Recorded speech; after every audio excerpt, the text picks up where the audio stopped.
ॐ हरिः ॐ श्रीगुरुभ्यो नमः।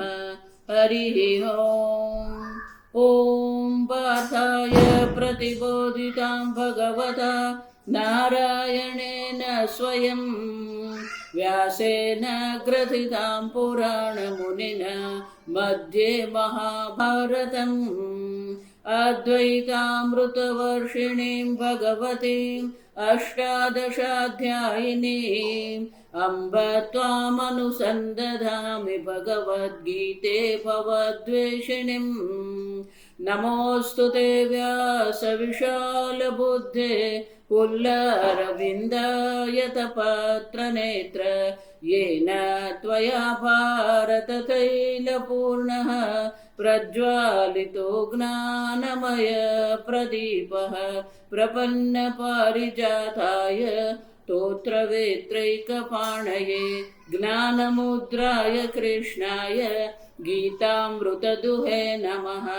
सर्वोपनिषदो गावः दुग्धा गोपालनन्दनः पार्थो वत्स सुधीर्भोक्ता दुग्धं गीतामृतं महत्। वसुदेवसुतं देवं कंसचाणूरमर्दनं देवकी परमानन्दं कृष्णं वन्दे जगद्गुरुं। भीष्मद्रोण तथा जयद्रथजला गान्धारनीलोत्पला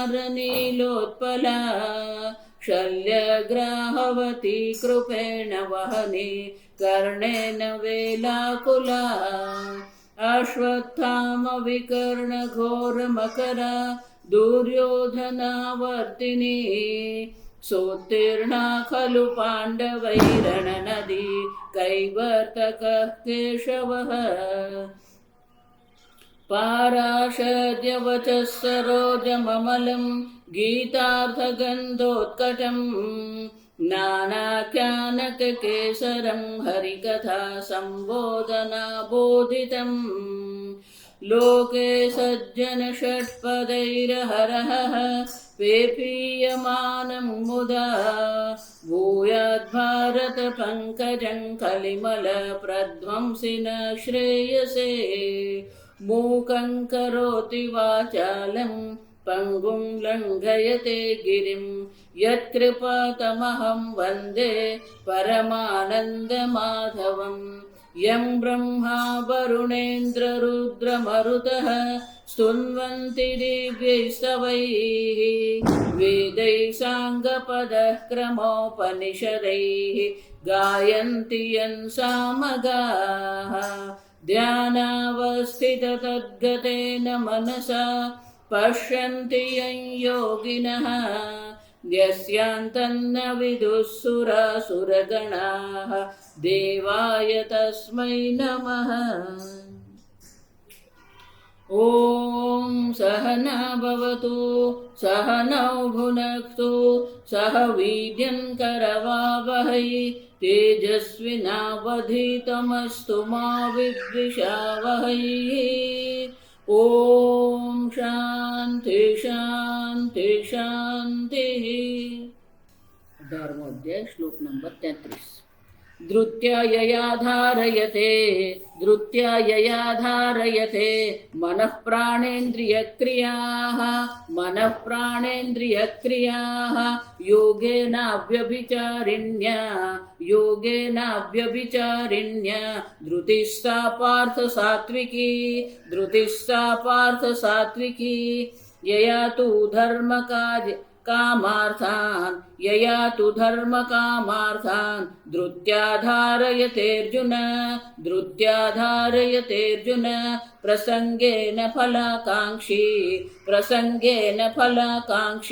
धृतिस्सा पार्थ राजसी।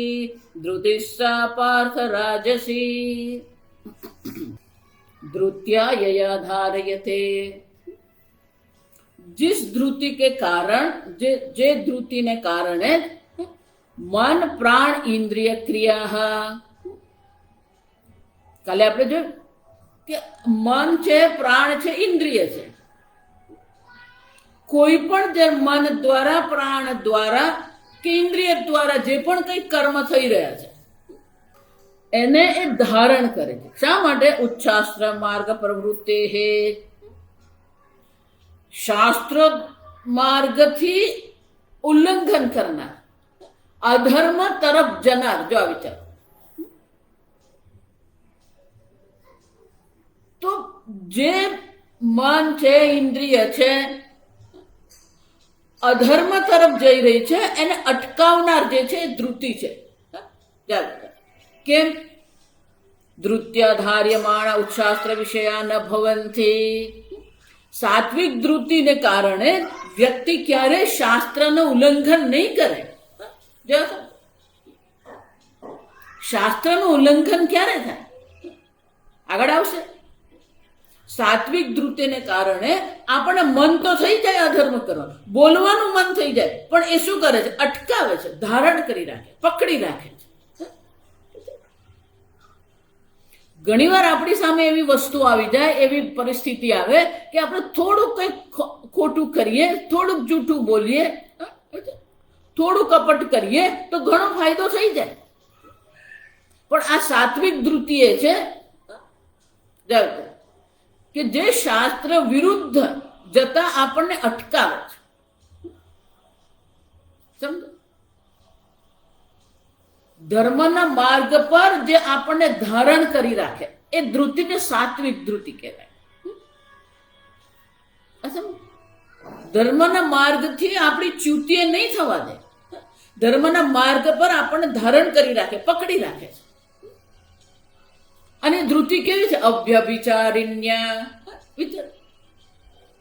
કોઈ પણ પ્રકારે એનો વ્યભિચાર એટલે કે કોઈ પણ પ્રકારે એ ક્યાંય પણ બાંધછોડ નહીં કરે. પણ કેવી રીતે? યોગેના. આવી અભ્યભિચારી જે ધૃતિ છે, જે દ્રઢ છે, આવી જે દ્રઢ અભ્યભિચારી ધૃતિ જે છે, યોગેના, યોગ દ્વારા એટલે કે પ્રત્યાહાર છે, ધારણા છે, ધ્યાન છે, આ વિચારી. અને એટલે ભગવાન કહે છે યોગેન સમાધિના અવ્યભિચારીને નિત્ય સમાધિ અનુગતયા. સતત આપણું મન જે છે પ્રત્યાહાર, ધારણા, ધ્યાન, સમાધિમાં જ લાગેલું. માત્ર સમાધિ જ નહીં, યોગ એટલે માત્ર સમાધિ નહીં. જો એટલે હું કહું, આપણે એવું માનીએ છીએ કે ઇન્દ્રિયોને જે ઈચ્છા થાય એ આપવું આપણી સ્વતંત્રતા છે. પણ ખરી સ્વતંત્રતા ક્યાં છે?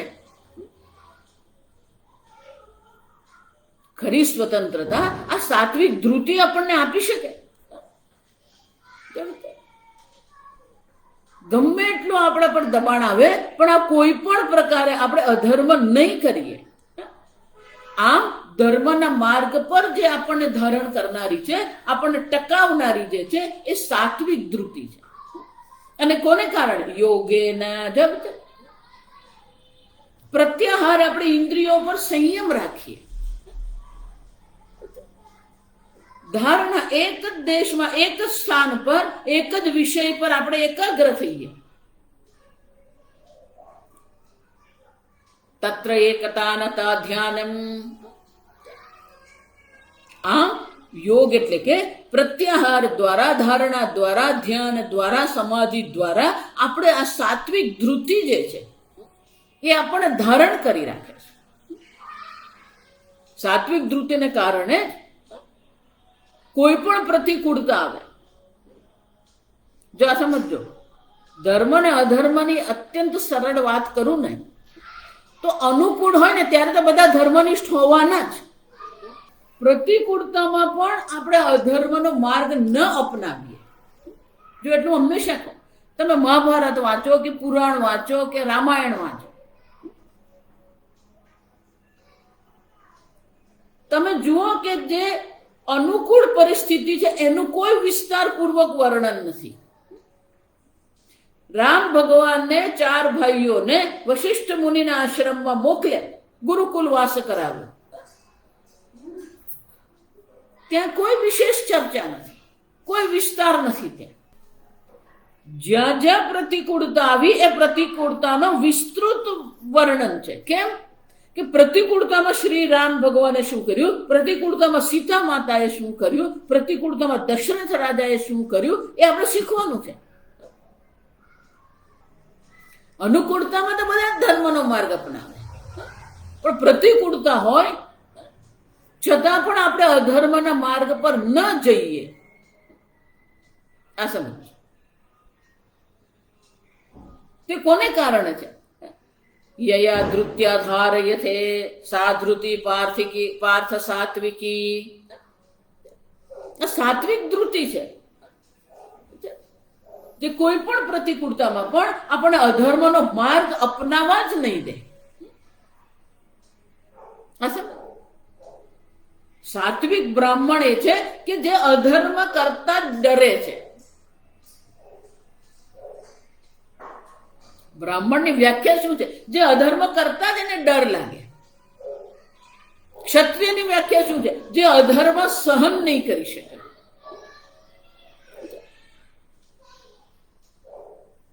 તો સાત્વિક ધૃતિથી જ આપણે ધર્મ માર્ગ પર રહી શકીએ. સાત્વિક ધૃતિ જ આપણને ધર્મ માર્ગ પર ટકાવે છે.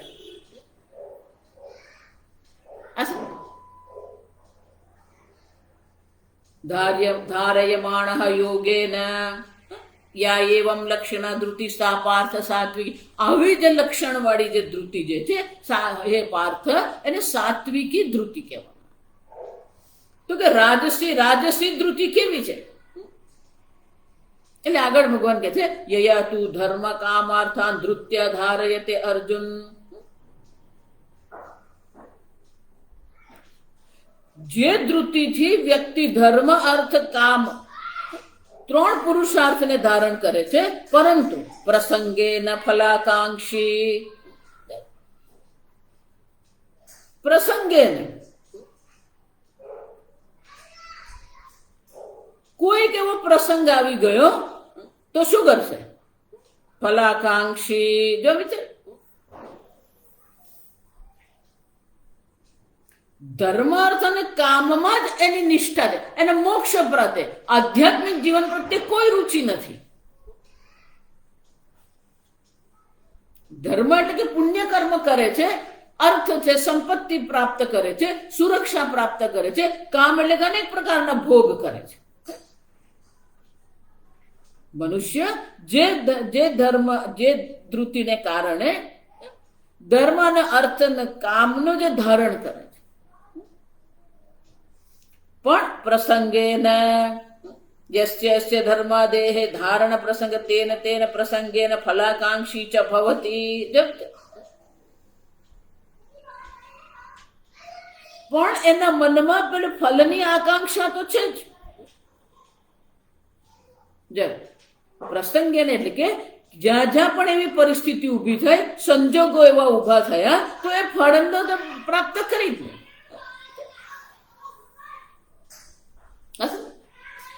ફલાકાંક્ષી એને તો કર્મફળ પર એની દ્રષ્ટિ છે. કર્મફળ જ એને પ્રાપ્ત કરવું, કર્મફળ માટે જ એ ધર્મ અર્થ કામમાં પડેલો. આમ એની દ્રષ્ટિ સંસાર તરફ જ છે. જ્યાં એને પ્રસંગ આવ્યો, જ્યાં એને તક મળી, એ પ્રાપ્ત કરી જ લેવાનું. મરાશ્રી એટલે બહુ સરસ કહેતો, કે પેલો શેઠ હોય ને, એ શેઠ મંદિરે પણ શું કામ જાય? મંદિરે જવું પણ એના માટે ફલાકાંક્ષી. આ પેલો છે ને રોજ આવે છે મંદિરે. આજે હું મંદિર દર્શન કરવા જાઉં, એ મને મળી જાય ને તેની સાથે હું સોદો ખરીદું. પ્રસંગે ના ફલાકાંક્ષી. જો વિચાર, એ પેલી તક, પ્રસંગ એટલે તક, એ તકની રાહ જોતા હોય. જ્યાં એને તક મળી એટલે ફલાકાંક્ષી એનું ફળ પ્રાપ્ત કરી જ લેવાનું.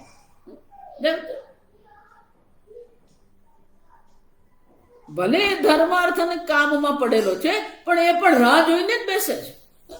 તક મળે તો બધું જ કરી લે પછી. આમ આવી જે એને ધર્મ અર્થ કામમાં જે રાખનારી છે, સામાન્ય રીતે લોકો આ જ રીતે રહેવાના. સમજો,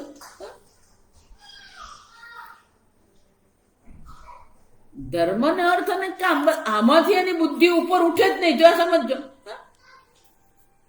એની બુદ્ધિ આ ત્રણ માંથી ઉપર ઉઠતી જ નથી. અને હંમેશા એની બુદ્ધિ તક સોચતી જ હોય, ક્યારે મને આ ભોગ મળે, ક્યારે મને ધન પ્રાપ્ત થાય.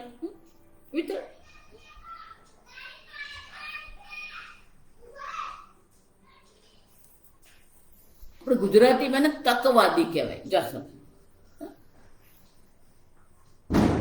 હંમેશા એ ધારીને બેઠો જ હોય આ મારે મેળવવું છે, પણ કઈ કરે પણ એ તકની રાહ જુએ. જ્યાં મોકો મળ્યો ને એટલે પ્રાપ્ત કરી લે. સા પાર્થ રાજસી ધૃતિ. હા, એ ભોગ પરાયણ જીવન છે. આ રાજસિક ધૃતિ છે. રાજસિક ધૃતિથી એ આ બધું કરી રહ્યો છે.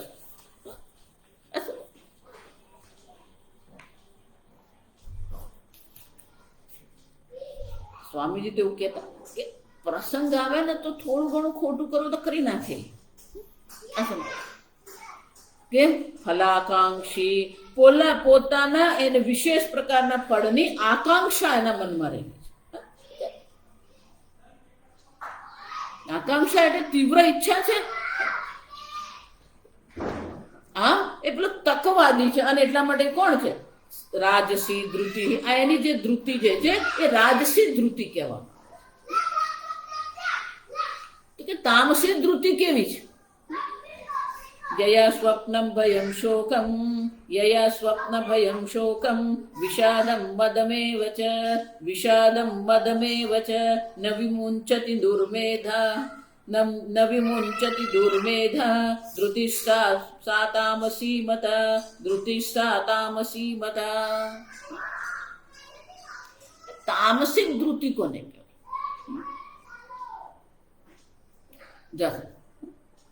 એ પણ કંઈક તો ધારણ કરે જ છે.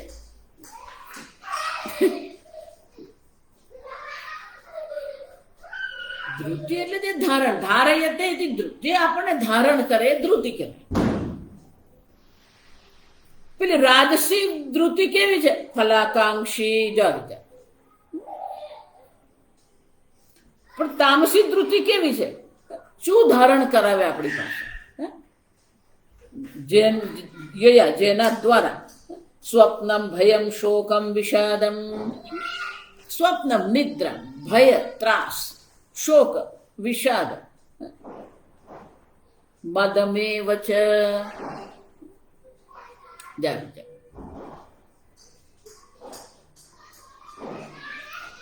આમ જેની બુદ્ધિ આનાથી જ ધારણ થયેલી, જેની બુદ્ધિમાં સતત શોકગ્રસ્ત છે, શોકને અધીન છે, વિષાદ છે, મનમાં એક પ્રકારથી દુઃખ લઈને આપણે ફરીએ છીએ. કોઈ પણ સારો પ્રસંગ હોય પણ છતાં પણ એના મનમાં કોઈ ઉત્સાહ હોય જ નહીં. હંમેશા વિષાદી રહીને બેઠો. વિષાદમ મદમેવ ચ,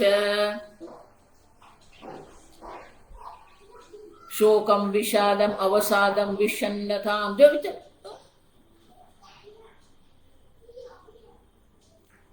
મદ કોને કહેવાય? શંકરાચાર્ય કે છે વિષય સેવા આત્મન બહુમન્યમાન મત્ત એવ મદમ.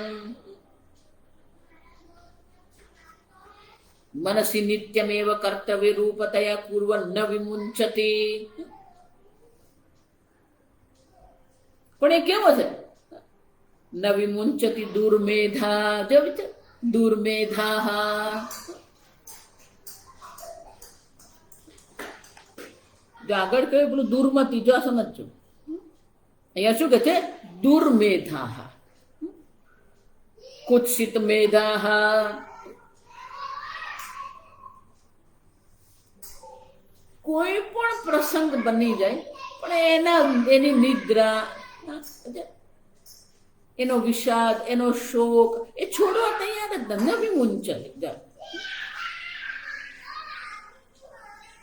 ઉપરથી પાછો એને પોતાના માટે અભિમાન હોય. મધમ. જો વિચાર, આત્મન બહુમન્યમાન, પોતાને અત્યંત બુદ્ધિશાળી માને. હું તો બેઠો બેઠો બધું જ કરાવી દઉં, પોતે કશું જ નહીં કરે. જો આ ઘણા બધા લોકો હોય ને અત્યંત નકારાત્મક, એ લોકો પોતે તો દુઃખી છે પણ આજુબાજુ વાળાને દુઃખી કરીને જ છોડે. અત્યંત નકારાત્મક વૃત્તિ એની હોય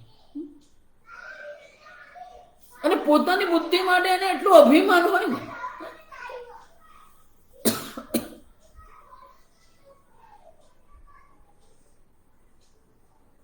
આશ્રમમાં અમે રહેતા તો શાસ્ત્ર અધ્યયન તો કરવાનું જ છે, સત્સંગ છે, વ્યાકરણ છે. ક્યારેક કોઈક વિશેષ પ્રસંગ હોય આશ્રમમાં,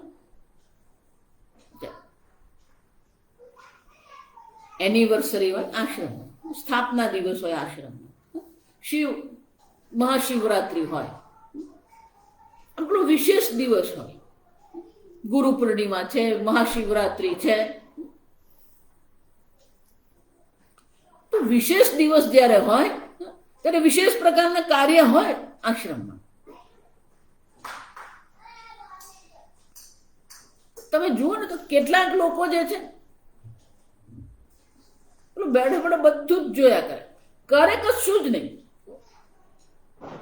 પણ પેલો કોઈ કરતો હોય ને એમાંય પાછો એ શું કરે, વાંધા વચ કરે.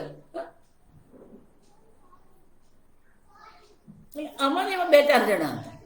એટલે પછી સ્વામીજીને જઈને 2-4 જણાએ કીધું, સ્વામીજી આ લોકો કરે નહીં, અને નહીં તો કરે પણ કે આપણે કરીએ ને તો આવીને સ્વામીજી એટલી બધી કચકચ કરે ને.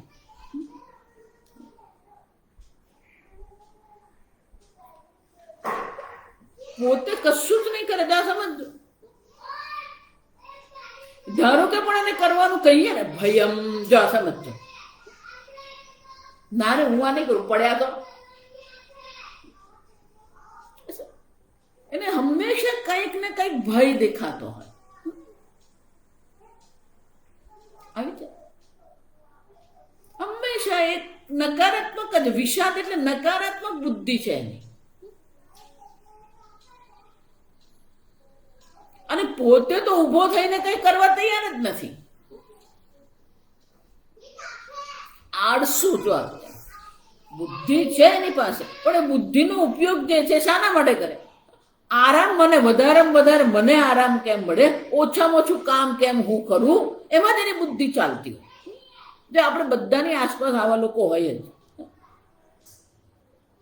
જે હંમેશા પેલું કામમાંથી છટકબારી શોધી જ નાખે. આવા પ્રકારની જે ધૃતિ છે, જે વ્યક્તિને શોકગ્રસ્ત રાખે, ભયગ્રસ્ત રાખે, પોતે તો એવો હોય પેલા બીજાને કઈ કરવા નહીં દે. આ સમજો, બીજો પણ કઈક કરવા તૈયાર થાય ને તો એ સ્વીકારવા તૈયાર જ નથી.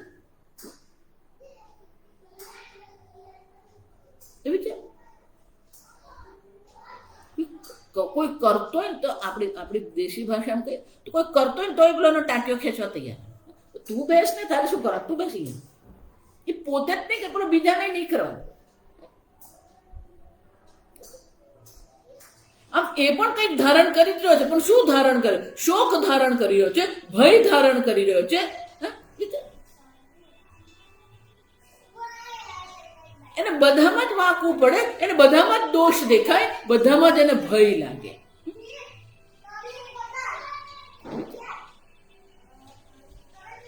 એટલે ભગવાન કહે છે સ્વપ્નમ ભયમ શોકમ વિષાદમ વાદમેવ ચ ન વિમુંચતે. કોઈ પ્રકારે એના વિચારોને છોડવા એ તૈયાર જ નથી. એક વાર એને દુર્મેધા હતો, એટલા માટે દુર્મેધા. એક વાર પેલો નિર્ણય થઈ ગયો આ દુઃખ છે, આ કરવું નથી, પણ છોડે નહીં. જો એટલે મેં કીધું પોતે તો કરે જ નહીં, પેલો બીજો કરવા જાય ને એને ખેંચીને બેસાડી દે. સામે કામ પડેલું હોય છતાંય ઉભો નહીં થાય. નવી મુંચ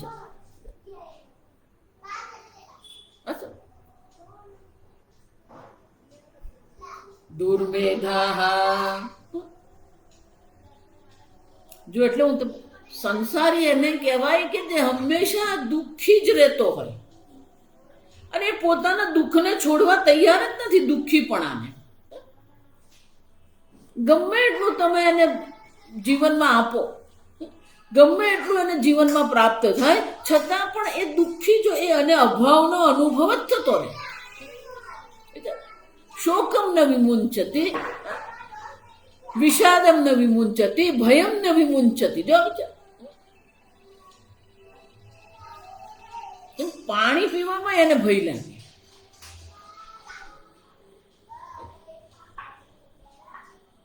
સતત એને ભયનો અનુભવ છે, સતત એને અભાવનો અનુભવ છે, સતત એ દુઃખીપણાનો અનુભવ છે.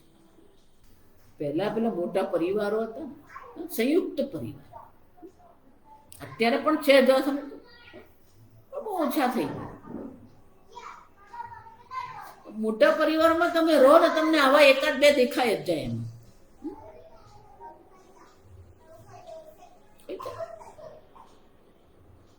એને આપણે કંઈ પણ નવી વાત કરીએ કે નવો પ્રસંગ હોય તો એમાં કેટલા ભય સ્થાન છે ને બધું એ બતાવે આપણને. આમ કરીએ તો આમ થાય, આમ કરીએ તો આમ થાય, આમ કરીએ તો આમ થાય.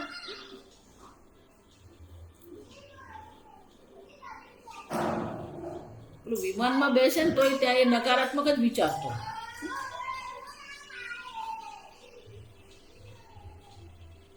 દુર્મેધા હા નવી મુંચ, કોઈ પણ પરિસ્થિતિ એ આ છોડવા તૈયાર. સાપાર્થ તામસી ધૃતિ, એ પણ ધારણ કરીને બેઠો. પણ શું ધારણ કરીને બેઠો છે? શોક, વિષાદ, ભય, સ્વપ્ન, મદમ, આ બધું પકડી જ બેઠો છે. આવું પકડાવનારી જે ધૃતિ છે એને તામસી ધૃતિ કહેવાય. આવા લોકોથી છે દૂર રહેવું પડે. આપણે કંઈક કરવા જઈએ ને આપણને એમાં કોઈ ભય લાગતો નહીં.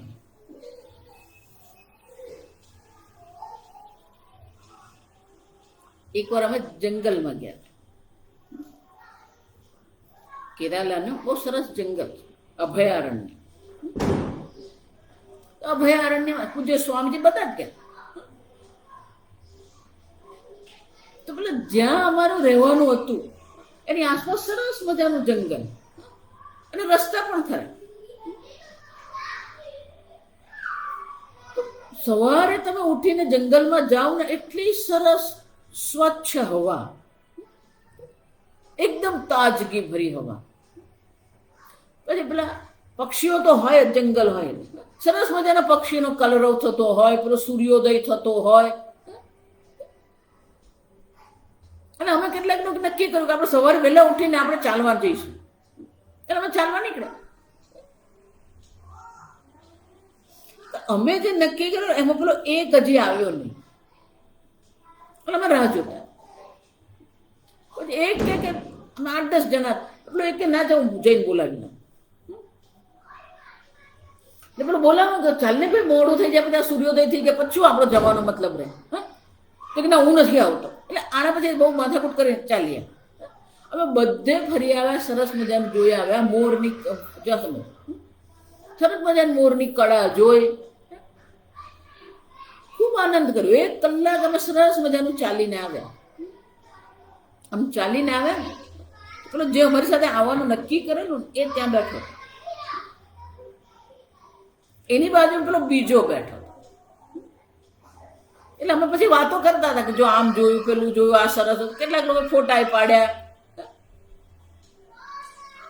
એટલે પેલો જે આવવાનો હતો ને એને પછી પસ્તાવો થયો કે હું કેમ આવ્યું નહીં.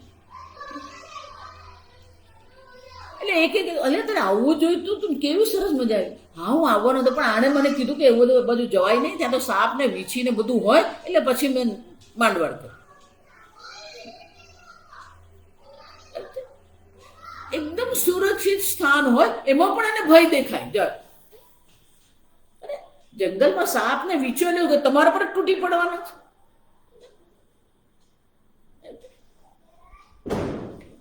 આવા લોકોના બાળકો હોય ને એ બાળકોને પણ એ લોકો એટલા બધા સાચવે.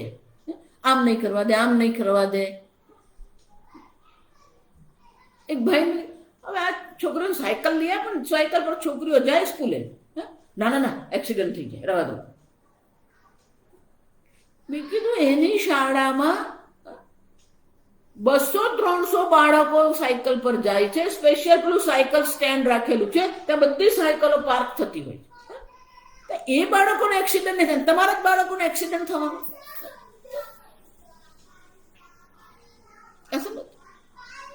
સામાન્ય પરિસ્થિતિમાં પણ એને ભય દેખાય આવી જાય, સામાન્ય પરિસ્થિતિમાં પણ એને દુઃખનો અનુભવ થાય. દુર્મેધા કુત્સિત મેધા, શંકરાચાર્યજી કહે છે એની બુદ્ધિ કેવી છે? કુત્સિત છે, અત્યંત નિકૃષ્ટ બુદ્ધિ છે. કુત્સિત એટલે કે જે અત્યંત નિંદનીય, કુત્સિત એટલે કે નિંદનીય છે, અત્યંત નિકૃષ્ટ નિંદનીય બુદ્ધિ છે એની. દુર્મેધા.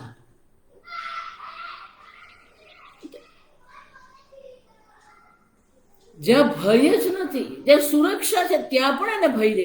જે ખરેખર દુઃખનું કારણ નથી એ પણ એને દુઃખનું કારણ દેખાય. ગુજરાતીમાં કે વાંધા વચકા પડે, નાની નાની વાતમાં એને વાંધા વચકા પડી જાય. અને આવી વસ્તુ એ પાછા નમ વિમુંચતે, આવું છોડવા પણ એ તૈયાર નથી. જો વિચાર, જે ધૃતિને કારણે આવી બધી વસ્તુ એ છોડવા તૈયાર નથી. આવી ધૃતિ જે છે એ કેવી છે? તામસી ધૃતિ છે.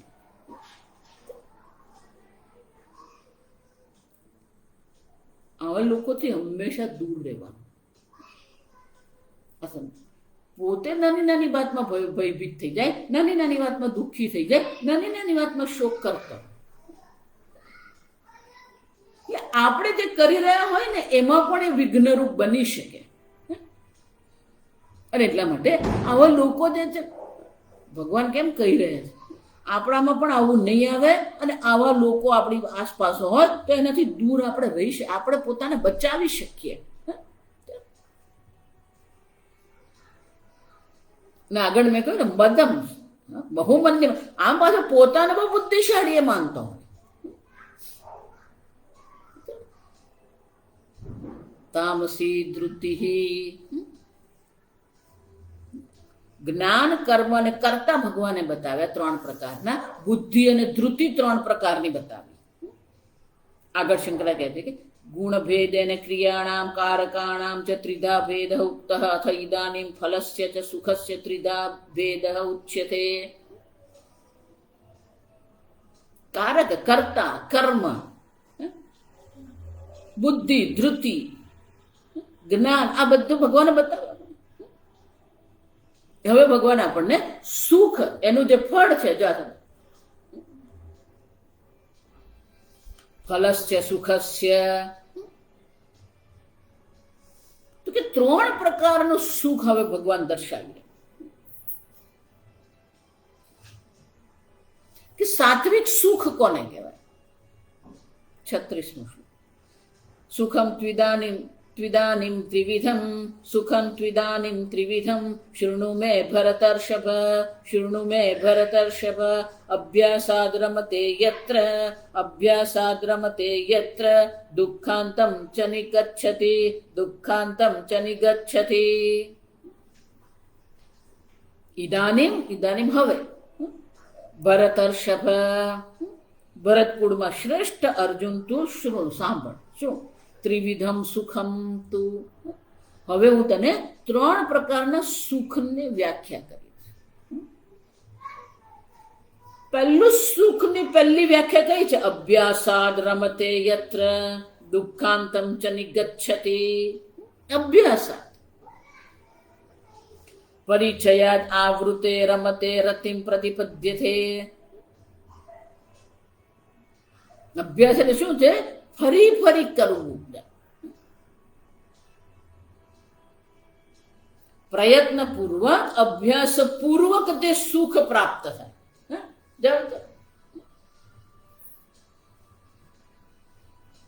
અભ્યાસ એટલે ફરી મહેનત કરીને જે પ્રાપ્ત થાય. આવૃતે, આવૃત એટલે ફરી ફરી કરવું. રતિમ પ્રતિપદ્યતે યસ્મિન સુખ અનુભવે દુઃખાંતમ ચ દુઃખ અવસાનમ દુઃખ ઉપશમમ ચ નિગચ્છતિ. જેને કારણે સર્વ પ્રકારના દુઃખનો પણ અંત આવી જાય. દુઃખનો અંત આવે, સુખની પ્રાપ્તિ એને થાય, સુખનો અનુભવ થાય. જો ઘણા લોકોને આ તકલીફ કે કેટલીક વસ્તુ એવી હોય કે એ તત્કાળ નહીં થાય, એને માટે પ્રયત્ન કરવો પડે, વારંવાર કરવું પડે. નાળિયેર હોય ને તો નાળિયેર આપણે તોડવાનું હોય તો એક વખત તૂટે એવું સંભવ નથી, ક્યારેક તૂટી પણ જાય. તો એના માટે શું કરવું પડે? ફરી ફરી કરવું પડે. પ્રયત્ન અનેક વાર પ્રયત્ન કરીએ તો પછી આપણને ફળ મળે. તો એક વાર કરીએ, બે વાર કરીએ, પણ ત્રીજી વાર થાય. અભ્યાસાત રમત એટલે કે જે પ્રયત્ન કરવા તૈયાર છે, પુનઃ પુનઃ. જો જપ તપમાં પણ એવું જ છે, સમજજો. જપનું જે ફળ છે એ શું છે? અભ્યાસાદ રમતે. પ્રારંભમાં આપણને જપ કરવાનો કઈ મજા નહીં આવે, આપણને કઈ એનું પ્રયોજન પણ નહીં દેખાય. પણ જેમ આપણે જપનો અભ્યાસ કરતા જઈએ, ધીરે ધીરે એમાં આપણને આનંદ આવવા માંડે. જો આપ પછી જપ કરવામાં એવો આનંદ આવે ને.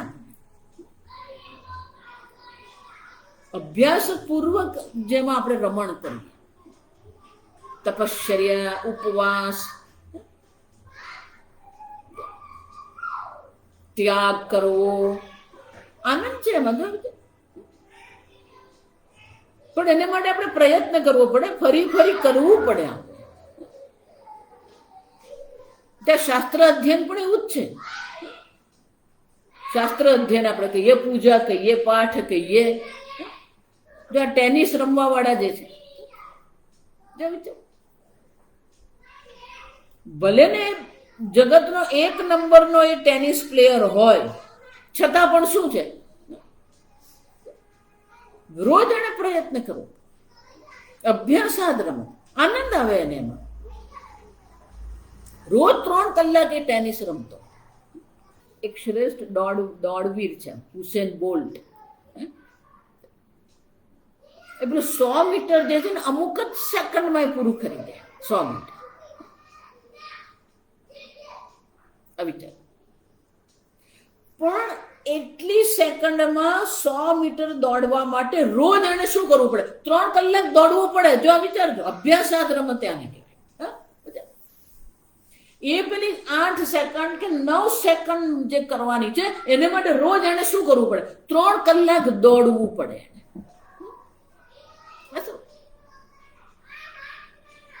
જે સ્પર્ધામાં તો એની પાસે આટલી જ સેકન્ડ છે, પણ એ 9 સેકન્ડ માટે એને રોજ શું કરવાનું? 3 કલાક દોડવાનું છે.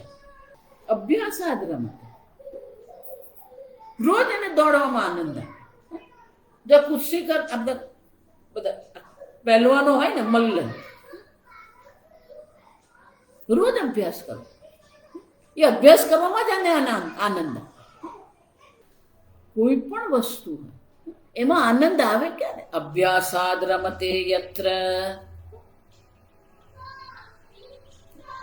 પછી શાસ્ત્ર અધ્યયન હોય, જપ હોય, કે રસોઈ હોય, કે દોડવાની સ્પર્ધા હોય, કે ટેનિસની સ્પર્ધા હોય, કે ક્રિકેટ હોય. તો આપણે બધા ક્રિકેટરો જોઈએ, એવું નથી કે ત્યાં રમવા ત્યાં આવે.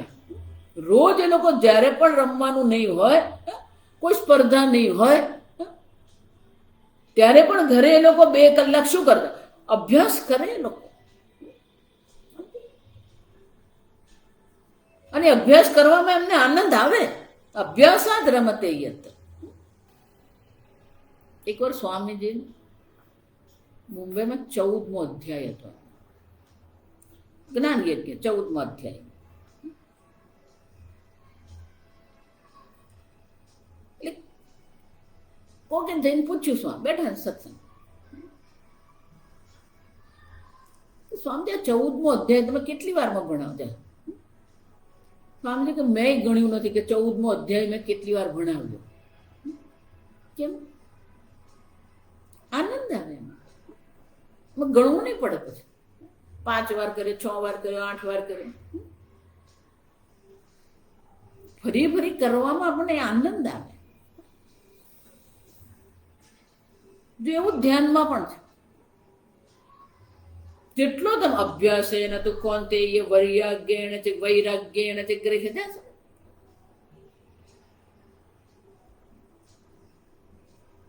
સમાધિ પણ શું છે? એ જ છે. દ્રષ્ટુ સ્વરૂપે અવસ્થાનમ સમાધિ, પોતાના સ્વરૂપમાં સ્થિતિ થવી, એને આ સમાધિ કહેવાય. પણ સમાધિનું સાધન શું છે?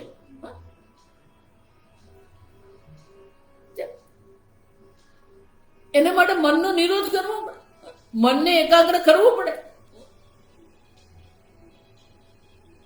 અભ્યાસ વૈરાગ્યાભ્યામ તન નિરોધ. સ્વામીજીને બહુ સરસ છે. You enjoy what you do. તમને કર્મ કરવામાં જ આનંદ આવે, અભ્યાસ કરવામાં જ તમને આનંદ આવે. અભ્યાસાદ યત્ર રમ. એટલું જ નહીં, આ પ્રકારથી જયારે અભ્યાસમાં આપણે રમણ કરી રહ્યા છે, આ સમજો.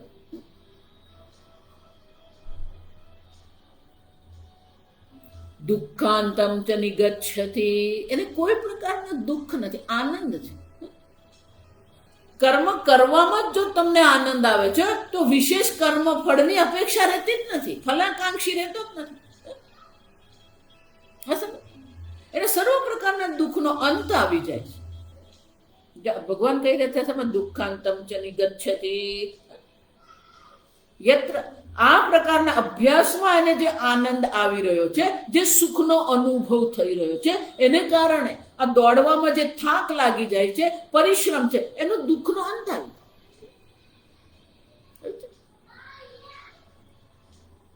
એ કરવામાં જ એવો આનંદ આવે છે, પછી કોઈ પણ પ્રકારના દુઃખની કોઈ પરિસ્થિતિ રહેતી જ નથી એના માટે. જો આ બધા માતા પિતા તમે જુઓ ને, એ જ છે. બાળકોને ઉછેરવામાં એટલો બધો એમને આનંદ આવે છે, અને બાળકોને પ્રગતિ જોઈને, ઉન્નતિ જોઈને એમને એટલો આનંદ થાય કે એમણે જે મહેનત કરી એનો એમને થાક લાગતો જ નથી.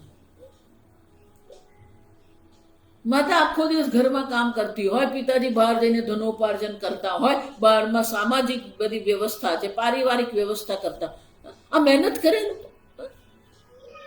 પણ એમાં એ લોકોને આનંદ આવે. હવે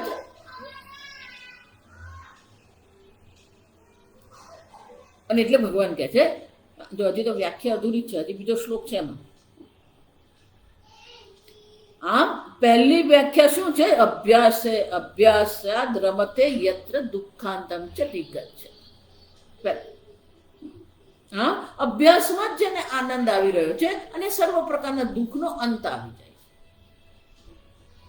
આગળ યત્તદગ્રે વિષમિવ પરિણામે મૃતો પ્રથમમ પરિણામે મૃતોપમમ તત્સુખમ સાત્વિકમ પ્રોક્તમ આત્મબુદ્ધિ પ્રસાદજમ. પણ આ બધું અભ્યાસ કરવા માટે પ્રારંભમાં તો શું થવાનું? યત્તદગ્રે વિષમિવ, મેં કીધું તો થાક લાગવાનો જ છે, શરીર દુખવાનું જ છે. આટલે બધો આપણે અભ્યાસ કરીએ તો શારીરિક રીતે આપણે શ્રમ કર્યો હોય તો દુઃખ થવાનું જ છે. એટલે આરંભમાં તો એ કેવું છે? વિષ સમાન છે.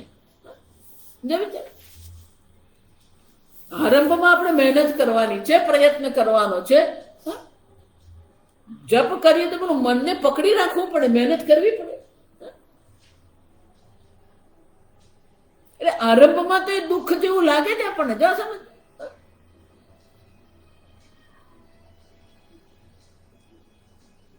વિષમિવ, આરંભમાં તો એ દુઃખ જેવું છે, વિષ સમાન જ છે. કોઈ પણ હોય તો આરંભમાં એ દુઃખ સમાન છે. તત્સુખમ અગ્રે પ્રથસન્નિપાતે જ્ઞાન વૈરાગ્ય ધ્યાન સમાધિ આરંભે અત્યંત આયાસ પૂર્વકત્વાદ વિષમિવ દુઃખાત્મકમ ભવતી. કોઈ પણ જ્ઞાન આપણે પ્રાપ્ત કરવું હોય, વૈરાગ્ય પ્રાપ્ત કરવું હોય, ધ્યાન કરવું હોય, સમાધિ લગાવવી હોય, તો આરંભમાં તો આપણે મહેનત કરવી જ પડવાની છે. આરંભમાં એ દુઃખાત્મક લાગવાનું જ છે આપણને. પછી જ્ઞાન હોય કે વૈરાગ્ય હોય, જો વૈરાગ્યમાં પણ આરંભમાં તો આપણને દુઃખ લાગે જ, છોડવું પડે એટલે દુઃખ લાગે.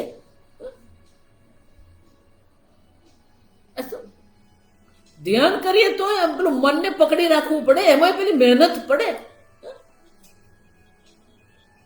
અને એટલે શંકરાચાર્ય કહે છે જ્ઞાન વૈરાગ્ય ધ્યાન સમાધિ આરંભે અત્યંત આયાસ પૂર્વકત્વા. અત્યંત આયાસ છે, આપણે મહેનત કરવી જ પડવાની. અને એટલા માટે એ થોડું દુઃખાત્મક તો લાગવાનું જ છે આપણને. પરિણામે અમૃત ઉપમમ. પણ પરિણામ કેવું છે એનું? જ્ઞાન વૈરાગ્ય પરિપાકજમ સુખમ અમૃતપમમ. પછી જે આપણને આનંદ આવે ને એ અમૃત સમાન.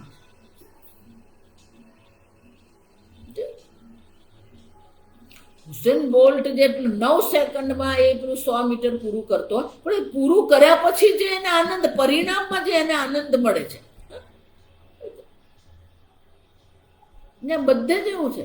રમત ગમત હોય કે વ્યાપાર હોય કે સાધના હોય કે શાળામાં વિશ્વવિદ્યાલયમાં આપણે ભણતા હોઈએ,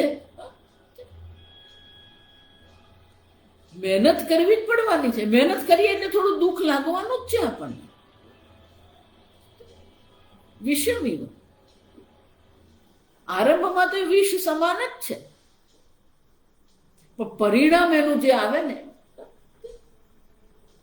પરિણામ અમૃતપમમ. પ્રારંભમાં જે દુઃખ સમાન છે, પ્રારંભમાં અત્યંત આયાસ કરવાની અપેક્ષા છે, પણ અંતમાં જે આપણને મળે ને ત્યારે જે સુખ, શાંતિની જે અનુભૂતિ આપણને છે, તત્ સાત્વિકમ સુખમ. શંકરાચાર્ય ભગવાન કહે છે એ સાત્વિક સુખ છે, સીધી વસ્તુ છે. મહેનતથી જે પ્રાપ્ત કરીએ ને એમાં આનંદ આવવાનો છે.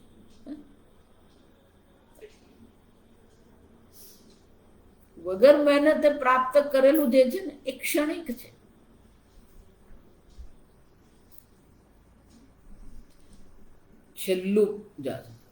છેલ્લું લક્ષણ જે સાત્વિક સુખનું છે, જે તમને વારંવાર કહું છું, પહેલે દિવસથી તમને હું કહેતી આવી કે તમે જો એમ માનતા હોય કે તમારી પાસે આટલું ધન આવી ગયું, તમારો આટલો આશ્રમ બની ગયો, કે તમને આટલું મળી ગયું, ભૌતિક રીતે તમે ઘણું બધું પ્રાપ્ત કરી લેશો, એ ખરેખર સિદ્ધિ નથી. ખરી સિદ્ધિ કઈ છે કે તમારું મન પ્રસન્ન છે કે નહીં. એક ભગવાન એક કહે છે સાત્વિક સુખ કેવું છે? આત્મબુદ્ધિ પ્રસાદજમ. જો વિચાર, તમારી બુદ્ધિમાં જે પ્રસન્નતાની અનુભૂતિ જે છે એ તમને છે કે નહીં. સાત્વિક સુખ કેવું છે? આત્મબુદ્ધિ પ્રસાદ નૈર્મલ્યમ સલીલવત સ્વચ્છતા તતઃ જાતમ આત્મબુદ્ધિ પ્રસાદજમ. વિષય સુખથી જન્ય સુખ નથી, તમારા મનની જે પ્રસન્નતા છે. આગળ ભગવાન એટલે કઈ જ કે પ્રસાદે સર્વ દુઃખાનામ હાનિ અસ્યોપજાયતે.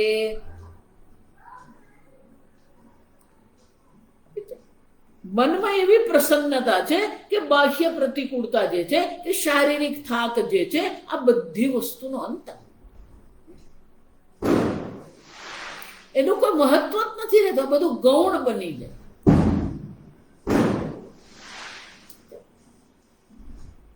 9 મહિના બાળકને ઉદરમાં રાખે ને માતા, પછી જયારે પેલી પ્રસવ કરે, એ પ્રસવ પીડા જે છે ને,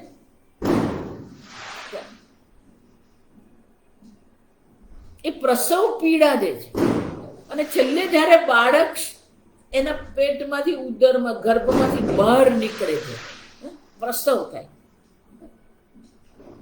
એ વખતે જે દુઃખ ને પીડાનો જે અનુભવ છે,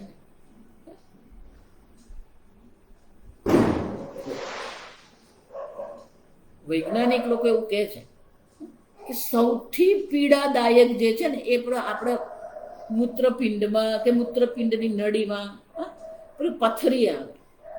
એ પથરી જે છે ને, એ પથરી જે ખસે અને જે આપણને દુઃખ થાય, અત્યંત પીડા છે. એનાથી પણ બીજા નંબરે જે છે ને આ પ્રસવની પીડા. એવું કહે છે કે એક સાથે તમારા 20 હાડકા તૂટે ને તમને જે દુઃખ થાય ને, એવું દુઃખ પ્રસવમાં થાય.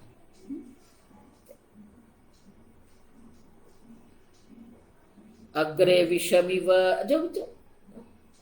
9 મહિના ધારણ કરવું, એ પ્રસવની પીડા થવી અને છેવટે પ્રસવ થવો, આ બધું દુઃખ જ છે.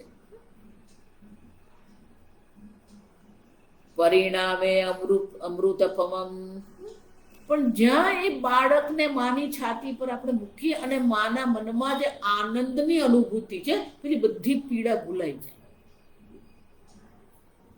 જાય.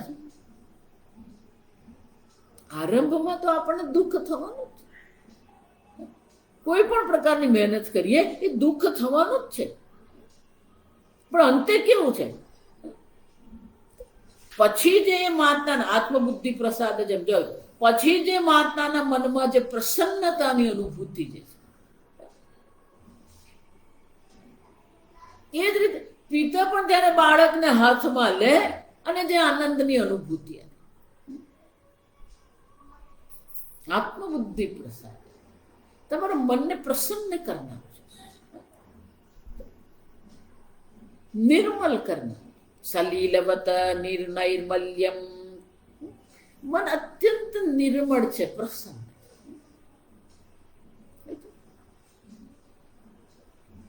જો એટલે જ કહું, આ બધું મફત જે કરે ને, મફતમાં મેળવવું એ તો તામસિકતા છે. કોઈ મહેનત કરે ને કોઈ કર ભરે ને પછી એ આપણે મેળવીએ.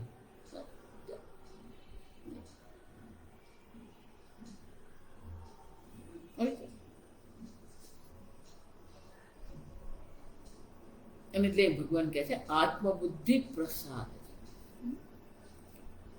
આ એક અર્થ.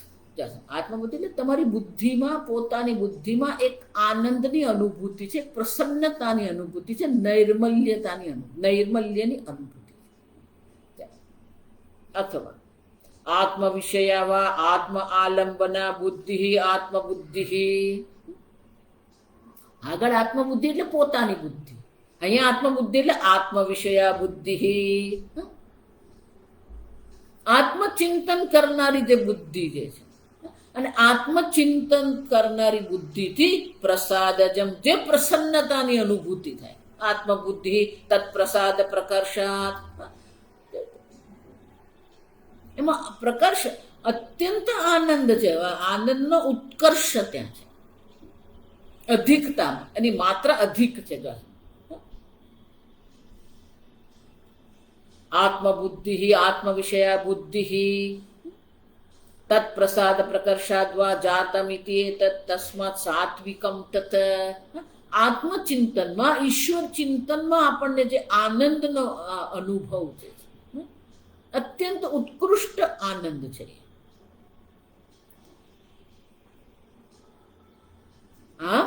આત્મચિંતનમાં જ આપણને સુખ મળે છે કે તત્ચિંતનમ તત્કથનમ અન્યોન્ય તત્પ્રબોધનમ. ઈશ્વર ચિંતનમાં જ આપણી બુદ્ધિ રમણ કરે. આ 10મા અધ્યાયમાં ભગવાન કહી જ ગયા છે, મચ્ચિત્તાહ મદ્ગત પ્રાણાહ બોધયંત પરસ્પરમ તુષ્યંતિ કથયંતશ્ચ મામ નિત્યમ તુષ્યંતિ ચ રમંતિ. એમાં જ એનો સંતોષ છે, એમાં જ એનું રમણ છે. ઈશ્વર ચિંતનમાં જ જેને આનંદ આવે. આત્મચિંતન, ઈશ્વર ચિંતન, તત્વચિંતન જે છે, એમાં જે આનંદની અનુભૂતિ જે છે, આત્મબુદ્ધિ પ્રસાદજમ તત્ સાત્વિકમ સુખમ ભગવાન કહે છે આ સાત્વિક સુખ છે. આગળ આપણે આવતીકાલે.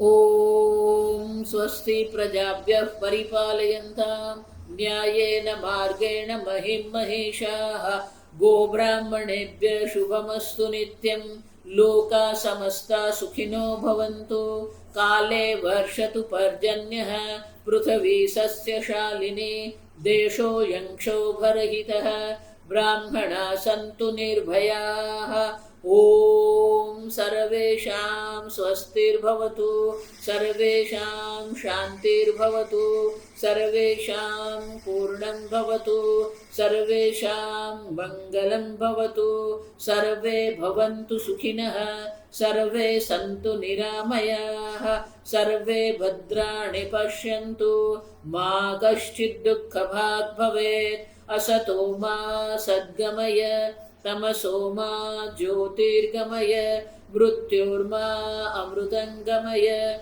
ઓમ પૂર્ણમદ પૂર્ણમિદં પૂર્ણાત પૂર્ણમુદચ્યતે પૂર્ણસ્ય પૂર્ણમાદાય પૂર્ણમેવાવશિષ્યતે. ઓમ શાંતિ શાંતિ શાંતિ. હરિ ઓમ. શ્રી ગુરુભ્યો નમઃ. હરિ ઓમ.